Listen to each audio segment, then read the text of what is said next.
dcerka Alžbetka 7-ročná sa pýta, že čo robíš ocko, vraví, že rozmýšľam, že budem mať taký webinár pre ľudí a budeme sa baviť na tému úspechu a ona sa ma pýta, čo to je. A vravím, no to je skvelá otázka, to sa pýtam aj ja sám seba teraz, že čo je to úspech? A, a vravím, že tak povedz mi ty, Alžbetka, že čo je to úspech? Ale ja vôbec neviem, o čom hovoríš. No tak, vravím, tak povedz mi, čo to je. Ale ja vôbec neviem, o čom hovoríš, Ocko. To je nejaký pocit? A ja si vravím, že jasné, že keby bol úspech pocit, ako by som ho definoval?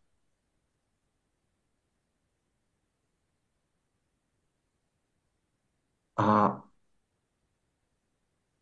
za mňa je to ten istý pocit, ktorý som pred chvíľou popisoval, keď ten pocit toho, keď sa nechávam viesť a prekvapovať. Že, že máš pocit, že sa niečo cez teba tvorí a ty vlastne ani nevieš, kam to pôjde. Ale nemáš ani také pripútanie k tomu, že to musí niekam dojsť a musí to nejak vyzerať. A musí sa niečo stať. Že keď počujeme o tom, že cesta je cieľ, čo je byť veľké klišé, ale, ale veľmi mi to sedí do toho môjho prežitku, o ktorom teraz rozprávam.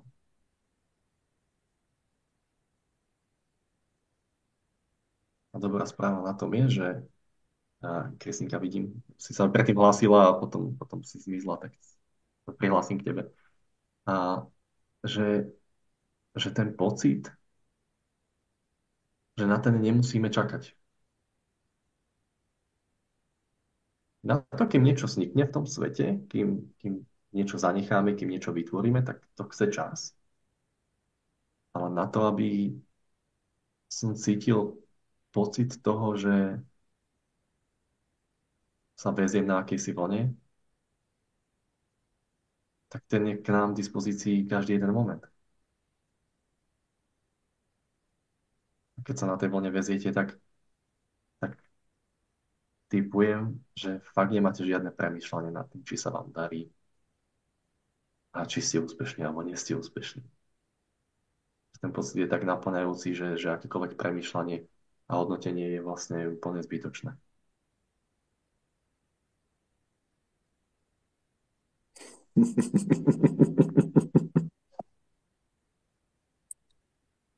Marcelka to pomenovala v odčete ako flow. Povedzme.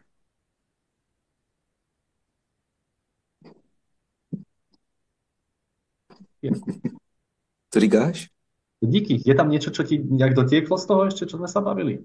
Jako jo, rozhodně. Byl tam, jako co mi tam teď přišlo, je to, že jsem dneska poslouchal podcast takového moudrýho muže, který se jmenuje Lukáš Piperek. Pozdravujem. A tam říkal takový přirovnání k dubu.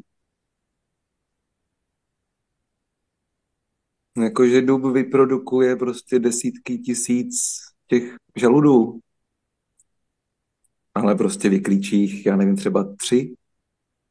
Je to úspěch, není to úspěch. Ale pak je další věc, je to, že to prostě pořád dělá. A přijde mi, že to je podobný jako prostě dítě, který taky jako mnohokrát spadne. A třeba jednou jako z 10 pokusů se prostě konečně postaví.